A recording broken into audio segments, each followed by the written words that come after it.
Showtime! The Capital G show starts right now. What's up YouTube, Capital G here. So we're talking about Solemn Warning in this video, and we're asking the question, should Solemn Warning still be played in today's meta? At least, should it be considered, like a staple or a semi-staple or anything of the sort where it's kind of like an auto brainer. You build your deck with all your staple cards and it's like, oh, I throw Solemn Warning in there because you have to pretty much play it. I think that it's kind of crazy that we're even asking this question, considering if you look at Solemn Warning's track record. I mean, I would say that it has been a top 3 trap in the game since it was released. Like every single format, you list off the best traps of those formats since Duelist Revolution, and I would say that Solemn Warning is going to be in your short list every single time. But if you look at the game right now, I mean, I would argue that Vanity's Emptiness, Skill Drain, and Fire Lake have undoubtedly surpassed the card. They're better in my opinion. And I guess the real question is, what changed? I think the answer to that is pretty simple. And I think that it's the amount of damage that all the tier 1 decks can do consistently right now in the game. I mean, it really is unlike anything that I've seen.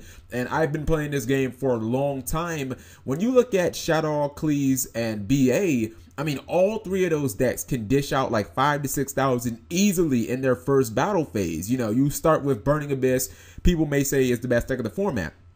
Well, if Burning Abyss goes first and they open a tour guide, they'll usually get to at least 1 Dante. A lot of times they'll get the 2nd Dante, depending on if they just have a Burning Abyss in their hand or if they happen to mill like a Sir, and that's already 5,000 damage on board. Now, if they mill a Skarm in this process, well, now you have to deal with double Dante plus a tour guide during their next turn or their first battle phase, which is basically going to get them 7,500 damage because of, the 3rd Dante. You look at Cleese and they just push out a huge amount of damage with this. I mean, there's really no surprise there. Ideally, it only really requires them to search Scout 1 time, because if they go first, they're going to use Scout and you're not going to be able to stop it.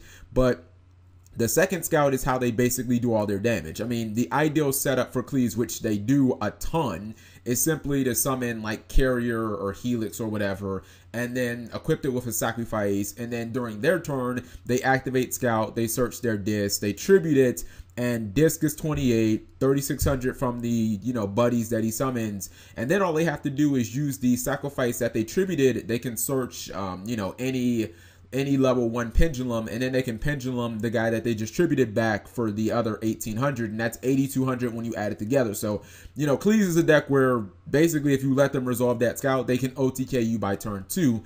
And then you have, last but not least, Shadows, which, in my opinion, because of the ways that Shadow has basically reinvented itself, this has become the definitive OTK deck of the format. Now that they're maxing out on Denko Sekka, the deck is kind of insane when it comes to just pushing out huge amounts of damage. Shadows is a deck where, every good Shadow player is almost always going to go 2nd. And I say that because you have the ability to use the battle phase before your opponent does. And then secondly, if you summon Denko Sekka, your opponent is locked out of all their traps, which means if your opponent does have Solemn Warning, I mean, it's basically use it or lose it. Like, you're either going to have to force it or you're going to have to use it on a Denko Sekka, which really isn't ideal.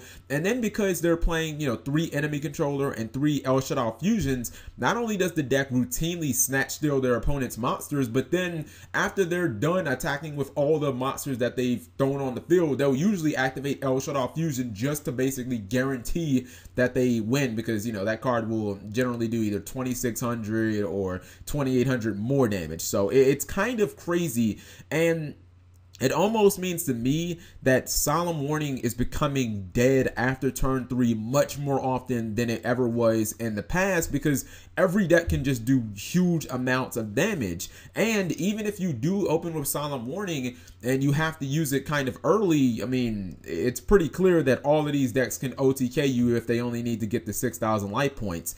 I would also say, if you're looking at Solemn Warning and its playability, just look at the main decks of the format. If you're thinking about Cleese, okay, well, they already generally run like 2 to 3 skill drains. That's 1,000 life points, and they're always going to want to use Scout multiple times in a duel. So it's like, would you really want to add a 3rd life point cost card? I mean, it seems fairly dangerous.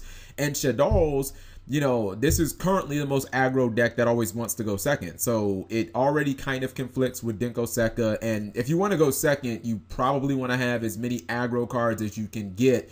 So do you really want to be wasting them on a trap if your plan is to kind of OTK your opponent?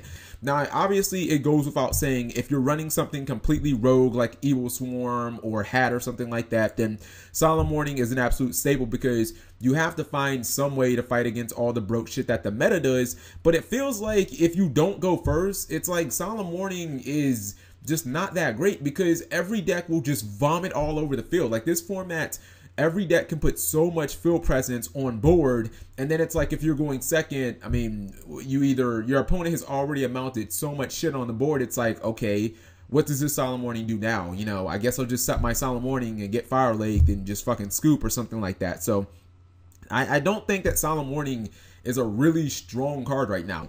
Let me know what you guys think. Do you feel like Solemn Warning is still a great card right now? I think that it's a good card. It's just not really that good in this format. Thank you guys for watching, as always. Subscribing makes life happy.